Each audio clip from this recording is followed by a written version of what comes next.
এটা হচ্ছে প্রিন্স মামুন আর লায়লা। এটা শুরুতে কিন্তু মোহনা পরের বিষয়ে আসতেছে। প্রিন্স মামুন লায়লা আমরা শুরু থেকে অনেক কিছুই দেখেছি, তো হচ্ছে ওগুলো সাবজেক্ট বাদ দিলাম। আর সম্প্রতি যখন আমরা শুনলাম যে প্রিন্স মামুন মোহনাকে বিয়ে করেছে, আমি এটাকে অ্যাপ্রিসিয়েট করি যে যাই হোক একটা ক্ষেত্রটা সে সরিয়ে সে হচ্ছে বিয়ে করেছে যেহেতু হচ্ছে মোহনাকে।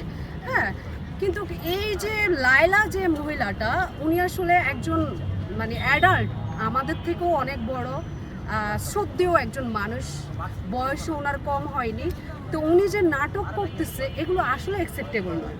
একবার যখন হচ্ছে প্রিন্স মামুন হচ্ছে জেলে গেছে, উনি বলেছে যে প্রিন্স মামুনকে করাইল বস্তি থেকে এনে উনি হচ্ছে তাকে ভালো একটা জায়গা দিয়েছে। তো তাকে যাই হোক তাকে লালন পালন করেছে, তো তাকে একদিকে হচ্ছে অসম্মান করা হয়েছে মামুনকে। তা আপনার রুচি এত ভালো হলে আপনি কেন করাইল বস্তির একটা ছেলেকে নিয়ে এসে লালন পালন করে খাওয়াই দাওয়াই তাকে বড় করেন? হ্যাঁ, এটা একটা সাবজেক্ট। আরেকটা সাবজেক্ট হলো আপনার সাথে যত সমস্যা হয়েছে সব বাদ, মোহনাকে এখন বিয়ে করেছে, আপনি কি করলেন? বললেন যে হচ্ছে মামুনের চ্যাপ্টার বাদ দিয়ে দিবেন।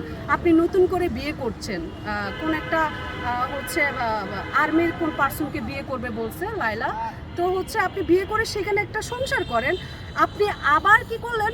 আবার মামুনের পিছে লাগলেন। এখন আপনি চাইতেছেন যে আপনি আসলে শুরু থেকেই এখন পর্যন্ত লায়লা চাচ্ছে যে মামুনের সাথে সংসার করবে।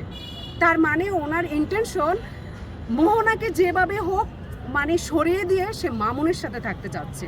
এবং আমি গত কয়েকদিন আগে আমি একটা ভিডিও দেখেছি, উনি মোহনাকে বলেছে পতিতা বলেছে লায়লা।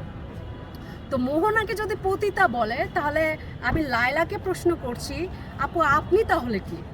মোহনা তো বিয়ে করেছিল মামুনের কাছে, আপনি তো বিয়ে ছাড়া ছিলেন, আপনি তো মামুনের কাছে বিয়ে ছাড়া ছিলেন। তাহলে আপনি বিয়ে ছাড়া থাকার পরে আপনি আরেকজনকে পতিতা কেন বলবেন? সে তো বিয়ে করেছিল। এখন আপনি যদি ভালো হন তাহলে আপনি কেন আবার মামুন আর মোহনার মাঝে আসতেছেন? এবং আপনি সেখানে লিখনকে বাই বানিয়ে, যে লিখনকে আমরা চিনি, লিখনকে বাই বানিয়ে আপনি তাকে মোহনার সাথে লেলিয়ে দিয়ে মিথ্যে অপবাদ দিয়ে আপনি হচ্ছেন মামুনকে টার্গেট করতেছেন যে আবার মামুনকে পাওয়ার আসে। তাহলে আপনি তো একবার এক এক নাটকীয় কথা বলতেছেন। একবার বলতেছেন মামুনকে লাইফ থেকে সরিয়ে দিলেন, এখন নতুন করে আপনি ফোকাস করবেন, এখন আবার আপনি মামুনের জন্য আপনি পাগল। আপনি তো আসলে মানুষ, আপনি আরেকজনকে হচ্ছে পতিতা বলতেছেন বা যাই বলেন, আপনি আগে নিজের দিকে তাকান তো আপনি কেমন।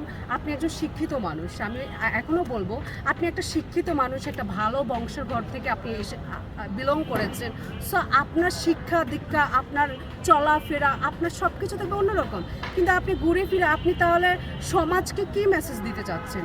সমাজকে কি দেখাতে চাচ্ছেন? আপনি ভালো কিছু দিচ্ছেন না। আপনার কাছে তো এটা অ্যাকসেপ্টেবল না। আমি ভাবছিলাম যাক মোহনা মামুনকে বিয়ে করেছে, মামুন মোহনাকে বিয়ে করেছে, এরপরে আপনি এগুলো থেকে কাটা পয়ে আপনি হচ্ছে বিয়ে শাদী করে নতুনভাবে আপনি ইয়ে করবেন। ওমা, আপনি কোনো কিছুই সব কিছুর মধ্যেই মামুনকে ইনভলভ করেন। তার মানে আপনি মামুন ছাড়া কিছুই বুঝেন না।